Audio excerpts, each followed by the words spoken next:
Saudara-saudari yang terkasih dalam Tuhan, Shalom.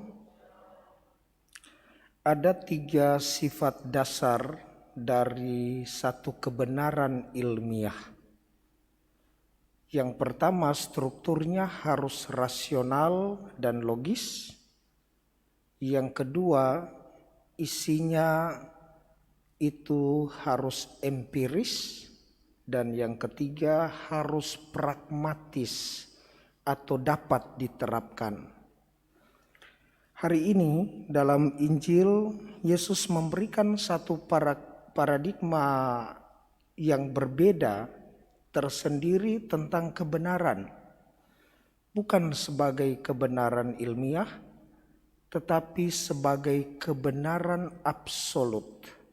Kebenaran yang mutlak, kebenaran yang harus diyakini.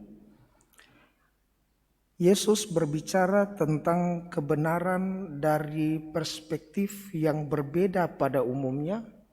Orang akan melihat kebenaran yang harus bersesuaian dengan fakta, tetapi Yesus memberikan satu perspektif yang lain daripada yang lain tentang kebenaran. Apa itu? Yakni tentang kelahiran kembali. Sulit bagi Nikodemus, sang pengajar Israel yang terkenal itu, di kalangan para Yahudi saat itu, untuk menerima kebenaran yang Yesus sampaikan.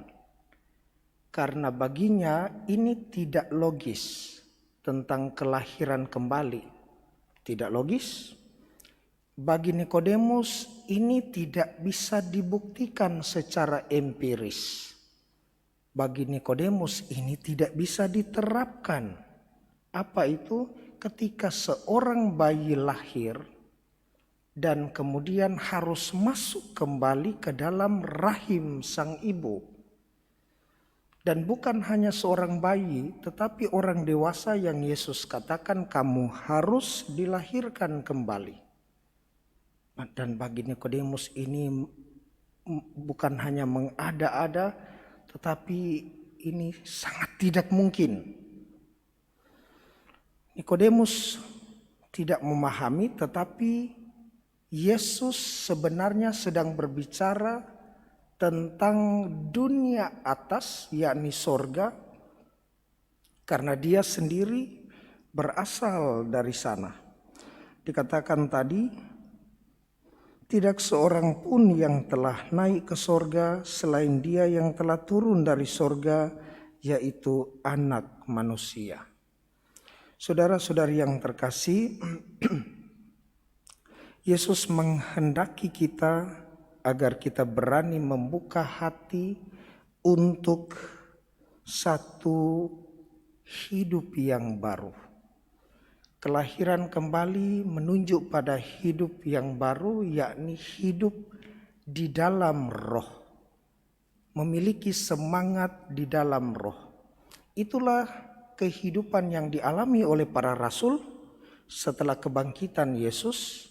Sebagaimana dikatakan di dalam bacaan pertama tadi, bahwa mereka hidup dalam kasih karunia yang berlimpah-limpah. Saudara-saudariku yang terkasih dalam Tuhan, semoga kita tidak kekurangan semangat untuk senantiasa hidup di dalam roh dan mencari terus-menerus sang kebenaran itu. Semoga demikian.